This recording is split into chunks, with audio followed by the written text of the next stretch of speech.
ஒரு அறையில 4 மெழுகுவத்தி இருந்தது. 4 மெழுகுவத்தி காத்தடிச்சிச்சு. முதல் மெழுகுவத்தி உடனே அடைஞ்சிச்சு. அந்த மெழுகுவத்தியின் பெயர் பணம். உடனே அடைஞ்சிருச்சு. 2வது மெழுகுவத்தி கொஞ்ச நேரம் கழிச்சு அடைஞ்சிச்சு. அதன் பெயர் உறவு. 3வது மெழுகுவத்தி கொஞ்ச நேரம் தாக்கு பிடிச்சு அடைஞ்சது. அதன் பெயர் நட்பு. 4வது மெழுகுவத்தி எத்தனை காற்றடித்தாலும் எத்தனை புயல் வந்தாலும் அப்படியே நின்று எரிந்து கொண்டே இருந்தது. காற்றை ஜெயித்து அந்த மெழுகுவர்த்தி எரிந்து கொண்டே இருந்தது. அதன் பெயர் தன்னம்பிக்கை. அந்த மெழுகுவத்தியின் பெயர் தன்னம்பிக்கை. மற்ற 3 மெழுகுவத்தியும் அது ஏற்றி விடுத்தது. இல்லையா? அதிக நேரம் இருக்காது அதிர்ஷ்டம், எப்பொழுதும் கிடைக்காது சிபாரிசு, எந்நேரமும் கிடைச்சிடாது உதவி. ஆனால் எப்பொழுதும் ஜெயிக்கும் தன்னம்பிக்கை. எப்பொழுதும் ஜெயிக்கும். அந்த தன்னம்பிக்கை நமக்குள்ள வரணும்னா வாசிப்பு பழக்கம் நமக்குள்ள இருக்கணும். பசித்திருத்தல் எப்பொழுதுமே. அடுத்து என்ன பண்ணா தனித்திருத்தல், இண்டிவிஜுவாலிட்டி. நம்ம என்ன பண்றோம்? தனிச்சிருக்கோம்னா போய் எங்கிட்டாவது ஓரம் தனியா உட்காந்துக்கிறது கிடையாது. தனித்திருத்தல் என்ன தெரியுமா? ஒரு சின்ன பையன், ஒரு 8 வயசு 9 வயசு இருக்கிற மாதிரி ஒரு சின்ன பையன், அவங்க தாத்தா கூப்பிடுறாரு. என்ன மாதிரியே ஒரு உத்தராட்செல்லாம் மாட்டிட்டு அந்த பையன் நிற்கிறான். தாத்தா கூப்பிடுறாரு, நீ என்ன படிக்கலான் இருக்க? சமஸ்கிருதம் படி, தேவலோகத்தில் போய் நல்லா இருக்கலாம், மேலோகத்தில் போய் நல்லா இருக்கலாம், சமஸ்கிருதம் படி. சரி, இல்லாட்டினா ஆங்கிலம் படி, பூலோகத்தில் நல்லா இருக்கலாம். நீ சமஸ்கிருதம் படிக்க போறியா ஆங்கிலம் படிக்க போறியான்னு கேட்டார். அந்த பையன் சொன்னா, நான் தமிழ் படிக்க போறேன் அப்படின்னா.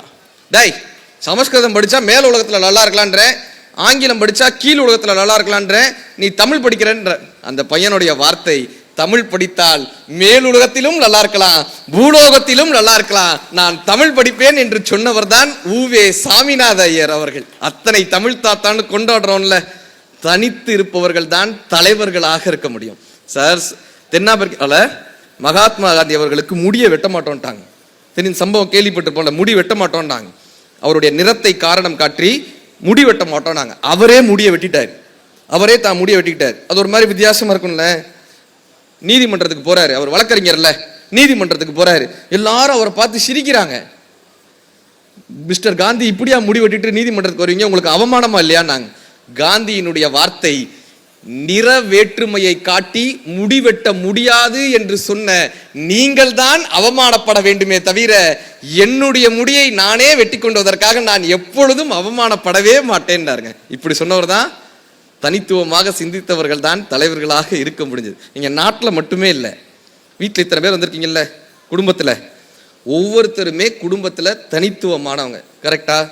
ஒவ்வொருத்தரும் வித்தியாசமா யோசிக்கிறவங்க தான். என்னை விட என் மனைவி வித்தியாசமாக இருக்கிறாள்னு யோசிக்கிறோம்ல, இல்லை என்னை விட என் கணவர் வித்தியாசமாக. இன்னைக்கு சொல்லிட்டு போறேன், நம்மை விட நம் வாழ்க்கை துணை வித்தியாசமாக இல்லை, நம்மை போலவே நம் வாழ்க்கை துணையும் வித்தியாசமானவர்களாக இருக்கிறாங்க. நம்மை போலவே. இந்த கல்யாணத்துக்கு வர்றவங்க எல்லாம் வாழ்த்துவாங்க, பார்த்துருக்கீங்களா?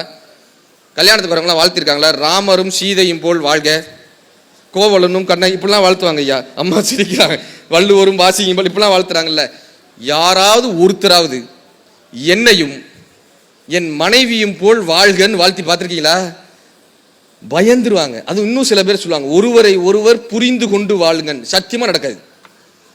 எனக்கு ஒரு 15 வருஷம் ஆயிடுச்சு. ஐயாக்கெல்லாம் பெரியவங்களா இருக்காங்க. சத்தியமா புரிந்து கொண்டுலாம் வாழ முடியாது. இன்னைக்கு சொல்லிட்டு போறேன், ஆண் தனித்துவமானவன், பெண் தனித்துவமானவர்கள். ஒரு புத்தகமே வந்திருக்கு, men are from Mars, women are from வீனஸ்னு ஒரு புத்தகமே இருக்கு. நீங்க முடிஞ்சா அந்த புத்தகம் வாங்கி படிங்க. ஒரு ஆணை ஒரு பெண்ணால் புரிந்து கொள்ளவே முடியாது, ஒரு பெண்ணை ஒரு ஆணால் புரிந்து கொள்ளவே முடியாது. அப்ப என்னப்பா புரிஞ்சுக்கலாம்னா, புரிஞ்சுக்கவே முடியாதுன்றதை புரிஞ்சுக்கிட்டோம்னு வச்சுக்கோங்களேன், வாழ்க்கை சக்சஸ். புரிஞ்சுக்கவே முடியாதுயா சார். அப்படிதான் இப்ப நாங்க நிகழ்வு முடிச்சுட்டு வரோம், மேடையிலலாம் இவ்வளவு பேச்சு பேசுறோம்ல, வீட்டுலலாம் நம்மளை மியூட்ல போட்டு வச்சிருப்பாங்க.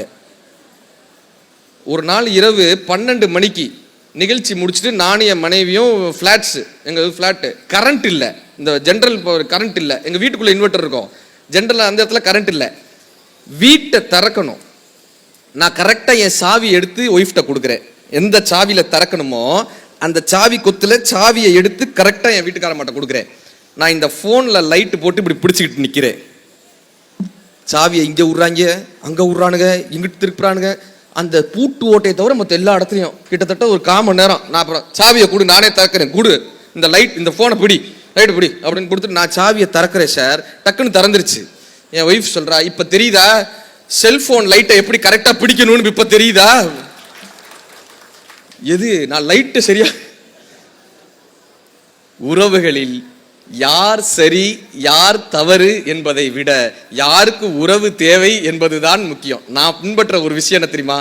நான் தப்பு பண்ணா நான் உடனே சாரி கேட்டுருவேன், அவங்க தப்பு பண்ணாலும் நானே சாரி கேட்டுருவேன். இப்போ என்ன வந்துச்சு?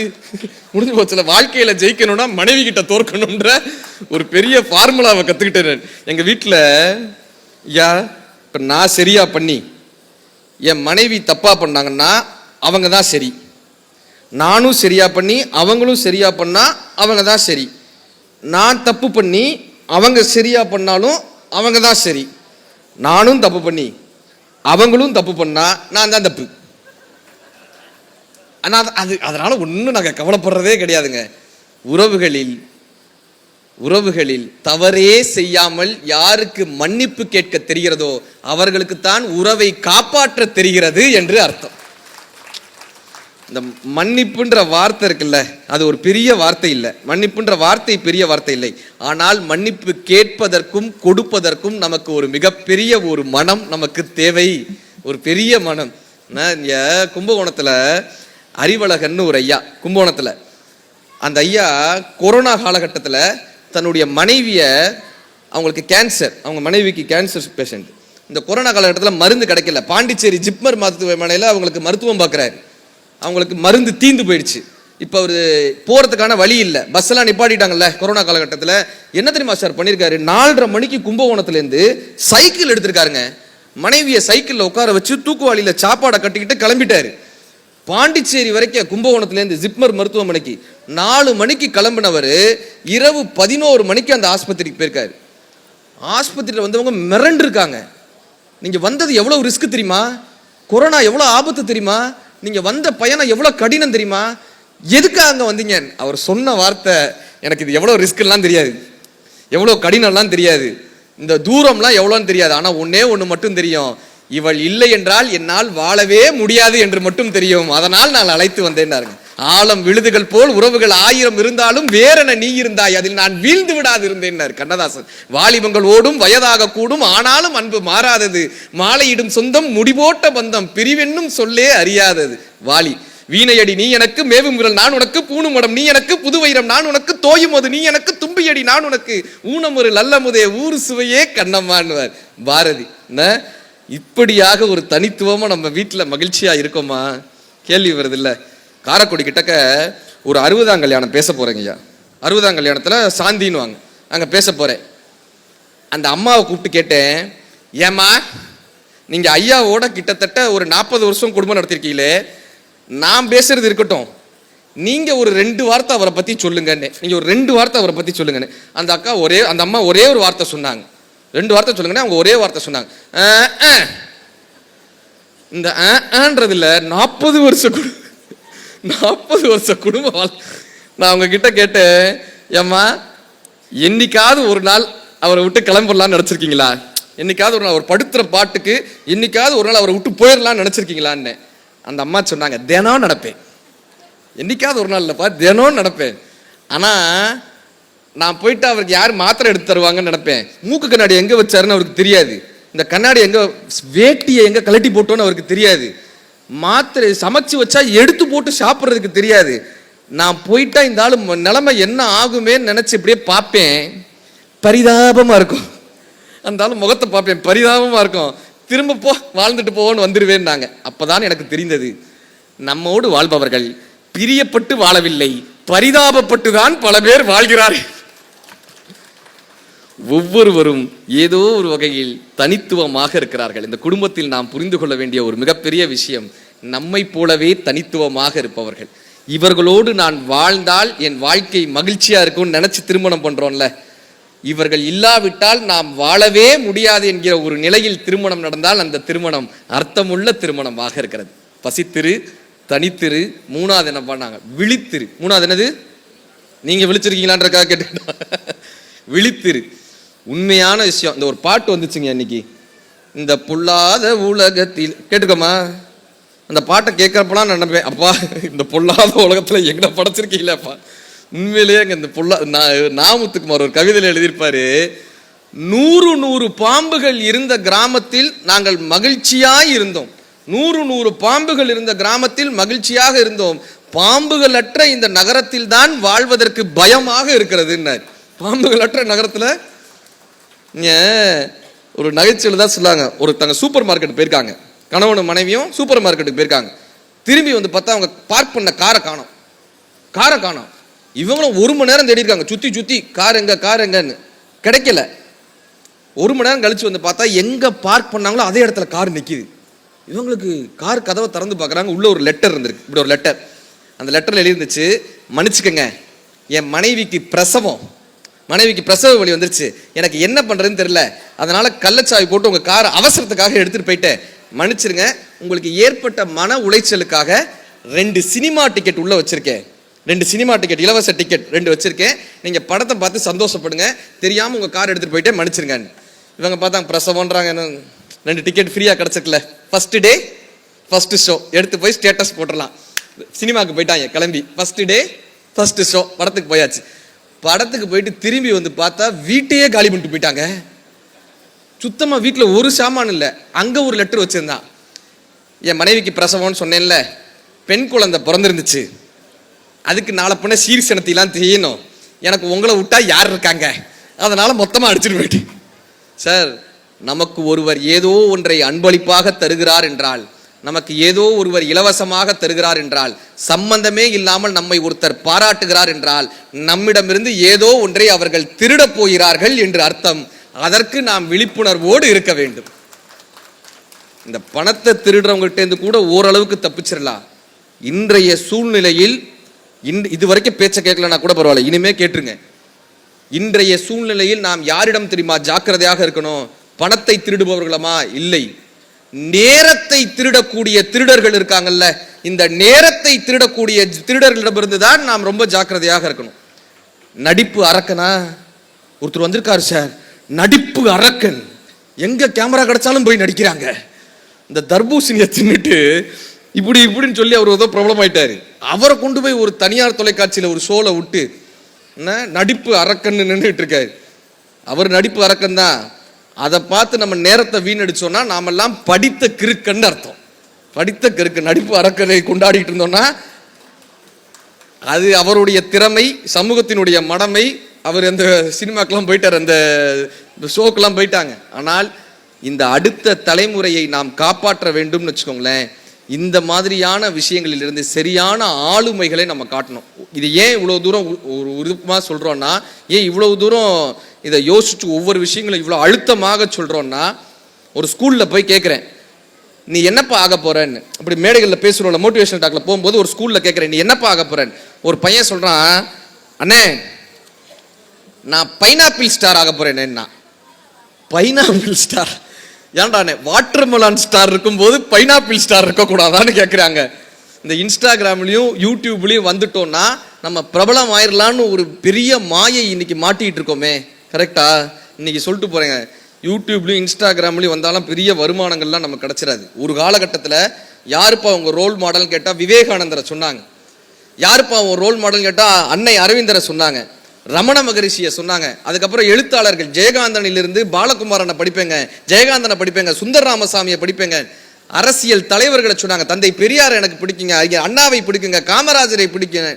அவர்களை இன்ஸ்பிரேஷனை எடுத்திருந்தாங்க. இன்னைக்கு இந்த சமூக வலைதளங்களில் வரக்கூடிய கோமாளிகளை அடுத்த தலைமுறை ரோல் மாடலாக எடுத்து வச்சுட்டு இருக்காங்களே. கண்ணதாசன் ஐயா தான் சொல்லுவார், காப்படி நெல்லும் காணா உமியும் கையில் ஓர் வெற்றி கண்டதும் குதிக்கும், இயற்கையின் நியதி எவருமே அறியார், ஆடி குதிக்கும் அறகுறை திறமையும் கூடி கவிலும் குடமும் உடையும், கற்றவை கையளவு என்பதால் தான் கலைமகள் இன்னும் கற்றுக்கொண்டே இருக்கிறாள்னு கண்ணதாசன் ஐயா சொல்லுவார். கலைமகளே படிச்சுக்கிட்டே இருக்காராம். நம்ம ஆளுங்க இன்ஸ்டாகிராமில் வந்து 10 லைக் வந்துருச்சுன்னா சார் ஐ ஆம் சக்சஸ்ன்றானே, இல்லை ஒரு 4 லைக் வந்துட்டா இவன் தலைவான்றானே. என்னன்னா, இந்த கல்லூரிகளுக்கு இந்த பள்ளிகளுக்கெல்லாம் நாங்கள் வைக்கக்கூடிய பெரிய வேண்டுகோள் என்ன தெரியுமா?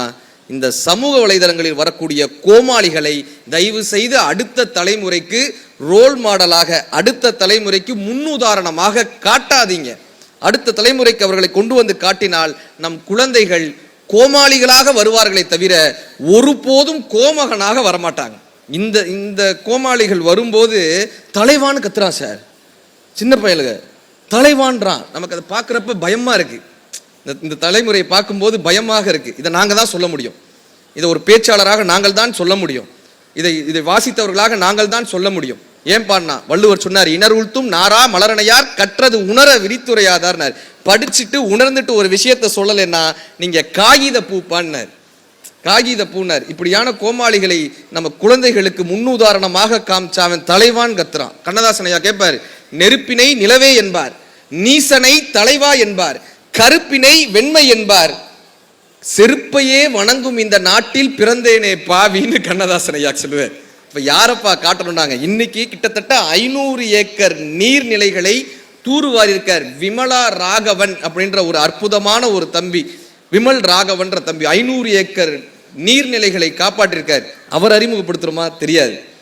தன்னுடைய தம்பி இறந்து போயிட்டார்னு சொல்லி கூப்பிட்ட நேரத்துக்கு ஆம்புலன்ஸ் வரல, தம்பியை காப்பாற்ற முடியல, தன்னுடைய சொத்துக்கள் முழுவதையுமாக விற்று ஆம்புலன்ஸ் வாங்கி கொரோனா காலகட்டத்தில் 625 பேருடைய உயிரை காப்பாற்றினார். பாண்டிச்சேரி ராமநாதபுரத்தை சேர்ந்த ஆம்புலன்ஸ் மணி என்பவர். அதுல கிட்டத்தட்ட 65 பேர் கர்ப்பிணி பெண்கள்.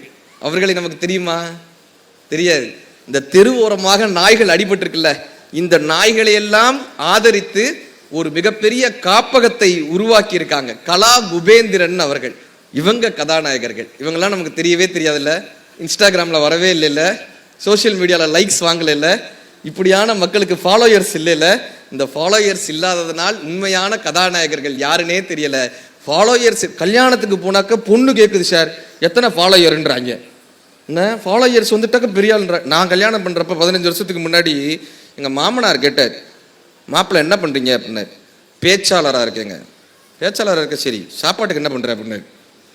சாப்பாட்டுக்கு போவாங்க, ஏதாவது கொடுப்பாங்க, இந்த பேச்சல் பேசுவோம், அதாவது ஓஹோ அப்போ வாயை வாடகை கூட்டிருக்கேன்னு சொல்லுங்க அப்படின்னாரு. நான் ஊருக்குள்ள மோட்டிவேஷனல் ஸ்பீக்கர்னு சொல்லி வச்சு யாரை நம்ம அடுத்த தலைமுறைக்கு அறிமுகப்படுத்துகிறோன்றது ரொம்ப ரொம்ப முக்கியம். there is a difference between popularity and celebrityன்னாங்க. பாப்புலாரிட்டினா யார் தெரியுமா? பிரபலமாக திடீர்னு பிரபலமாக வர்றவர். ஒருத்தர் கடிதாசி படிச்சு தப்பா பேசிட்டு இருந்தார், அவர் ஒரு நாள் பிரபலமா இருந்தார். கரெக்டா? ஒருத்தர் இப்படி வரல காமிச்சார், அவர் ஒரு வாட்டி பிரபலமா இருந்தார். இன்னைக்கு திடீர்னு ஒருத்தர் பிரபலமா இருப்பார், திடீர்னு காணாம போயிடுவாங்க. ஆனால் நம் குழந்தைகளுக்கு காட்ட வேண்டியது பாப்புலாரிட்டி கிடையாது, பிரபலமானவர்களை கிடையாது, கொண்டாடத்தக்கவர்களை நாம் காட்டணும். இன்றைக்கும் ஒரு குடியரசுத் தலைவர் பெயரை சொல்லுங்கன்னா யார் பேரை சொல்றோம்? அப்துல் கலாம் ஐயா பேரை சொல்றோமா? ஏனென்றால் அவர் கொண்டாடத்தக்கவர். வள்ளுவரை 2000 வருடங்கள் நாம் நினைவு வைத்திருக்கிறோம் என்றால் அவர் கொண்டாடத்தக்கவர். இப்படியானவர்களை அறிமுகப்படுத்துங்க. மேட்டுப்பாளையத்து பக்கத்துல ஒரு தீண்டாமை சுவர்னு ஒன்று கட்டினாங்க, அது இடிஞ்சு உளுந்தது, 2 குழந்தைங்க இறந்து போனாங்க. அந்த தீண்டாமை சுவர் சம்பவம் எல்லாருக்கும் ஞாபகம் இருக்கும். 2 குழந்தைங்க இறந்து போனாங்க. அந்த ஊர் மக்கள்லாம் அவங்க அப்பா கிட்ட சொல்லி விடுறாங்க, செல்வராஜ் அந்த அப்பா பேரு. செல்வராஜ், நீ ஆஸ்பத்திரிக்கு போனா அந்த டாக்டர்லாம் வந்து குழந்தை உறுப்பை கேட்பாங்க, இதை கொடு அதை கொடுன்னு கேட்பாங்க, எந்த படிவத்திலையும் கையெழுத்து போட்டுறாதான்றாங்க, எதுலையும் கையெழுத்து போட்டுறாத. இவர் போறாரு, தன்னுடைய 2 குழந்தைகளுடைய உடல் கடக்கு, பிஞ்சு குழந்தைங்க, 2 குழந்தைகளோட எப்படி இருக்கும் மனநில. அவருக்கு இருக்கிற வாழ்க்கையில இருந்த ஒரே ஆதாரமே அந்த 2 குழந்தைங்க தான். 2 குழந்தைகளோட உடல் கடக்கு, அழுகை வருது. ஒரு பக்கம் ஆற்றாமையில் இருக்காரு. மருத்துவர் வந்து ஒரு படிவத்தை நீட்டுறாங்க, ஐயா உங்க குழந்தைகளுடைய கண்ணு நல்லா இருக்கு, அதை தானம் பண்ண முடியுமான்னு ஒரு படிவத்தை நீட்டுறாங்க. இவர் எதுவுமே யோசிக்கல, அழுகையை தொடச்சிட்டு கையெழுத்து போட்டு வந்துட்டார். இப்போ வந்த மக்கள்லாம் சண்டைக்கு வராங்க, அறிவு இருக்கா அவனுக்கு? நம்ம குழந்தைகளை கொண்டு இருக்காங்க, கண்தானத்துக்கு கையெழுத்து போட்டு வந்திருக்கு, அறிவு இருக்காரு?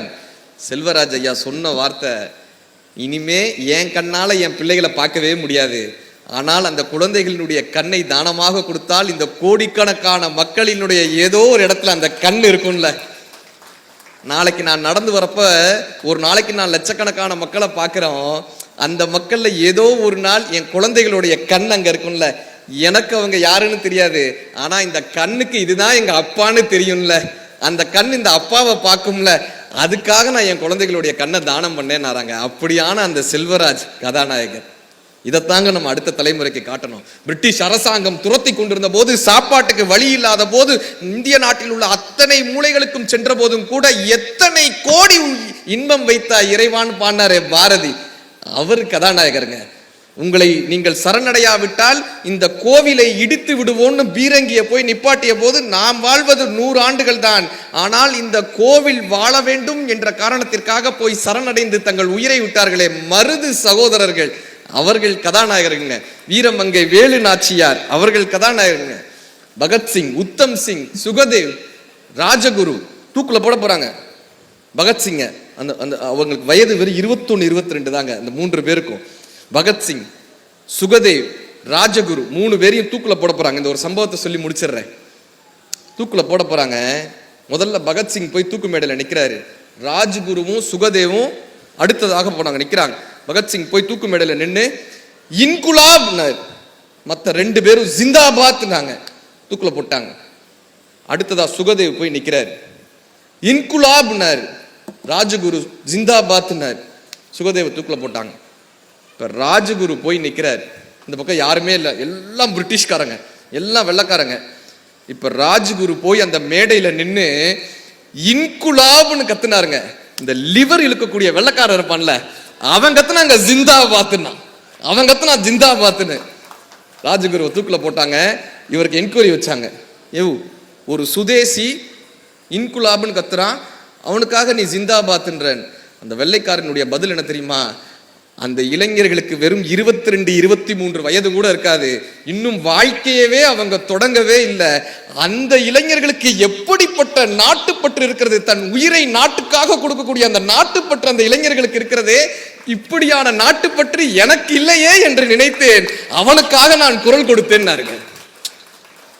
இவங்க கதாநாயகர்கள். இதை நம்ம அடுத்த தலைமுறைக்கு காட்டுறோமா? இன்ஸ்டாகிராமிலும் ஃபேஸ்புக்கிலும் வரக்கூடிய கோமாளிகளை தயவு செய்து உங்கள் குழந்தைகளுக்கு காட்டாதீர்கள். இப்படியான புத்தக திருவிழாவுக்கு அழைத்து வாருங்கள். இப்படியான புத்தக திருவிழாவுக்கு வந்தால் உங்கள் குழந்தைகளுக்கு சரியான கதாநாயகன் யார் என்று தெரியும். அப்படியாக அடுத்த தலைமுறையை வளர்த்தெடுக்க வேண்டும் என்று நினைத்தமைக்காகவே பெரம்பலூர் மக்கள் அத்தனை பேருக்கும் ஒரு பெரிய கைதொட்டலோடு வாழ்த்துக்களும். பார்க்க தெரிந்தால் பயணம் தொடரும், பயணம் தொடர்ந்தால் கதவு திறக்கும், கதவு திறந்தால் காட்சி கிடைக்கும், காட்சி கிடைத்தால் கவலை தீரும், கவலை தீர்ந்தால் வாழலாம், வாழ நினைத்தால் வாழலாம். வழியா இல்லை பூமியில், ஆழக்கடலும் சோலை போலே ஆசை இருந்தால் நீந்தி வாழ்ந்தாங்க. பார்த்தன் வில்லின் கனையழகு, பார்த்தன் வில்லின் கனையழகு, பாரதி மீசை முனையழகு. பார்த்தன் வில்லின் கனையழகு, பாரதி மீசை முனையழகு, பார்க்கும் முகமோ பொய்யழகு, பார்க்கும் முகமோ பொய்யழகு, படித்தால் மட்டுமே வருவது மெய்யழகு, படித்தால் மட்டுமே வருவது மெய்யழகு.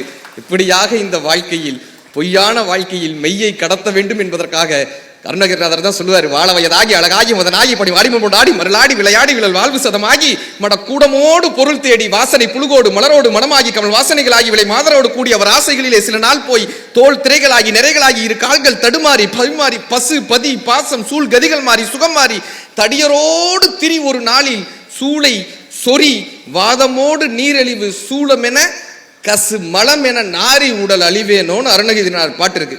கசுமலமாக போகக்கூடிய இந்த வாழ்க்கையை மீட்டெடுத்து அர்த்தமுள்ள வாழ்க்கையாக தருவது இந்த புத்தகங்கள். இந்த புத்தக திருவிழா இன்னும் பல ஆண்டு நடக்க வேண்டும். பெரம்பலூர் மக்களிலிருந்து இந்த புத்தக திருவிழாவின் மூலமாக பெரும் எழுத்தாளர்கள் உருவாக வேண்டும், பெரும் பேச்சாளர்கள் உருவாக வேண்டும், பெரும் அதிகாரிகள் உருவாக வேண்டும். இப்படி மாவட்ட ஆட்சித்தலைவர் போல இன்னும் பல பெண்கள், சாதனை பெண்கள் பெரம்பலூரிலிருந்து உருவாக வேண்டும் என்று எல்லாம் வல்ல இறைவனிடம் வேண்டி வாய்ப்பளித்த அத்தனை பெரியோர்களுக்கும், பப்பாசி நிறுவனத்திற்கும், பெரம்பலூர் மாவட்ட நிர்வாகத்திற்கும், பெரம்பலூர் மக்கள் பண்பாட்டுக் கழகத்திற்கும், மேடையில் அமர்ந்து எங்களை ஆசீர்வதித்துக் கொண்டிருக்கக்கூடிய பெரியோர்களுக்கும் நன்றி பாராட்டி விடைபெறுகிறோம். நன்றி, நன்றி, நன்றி.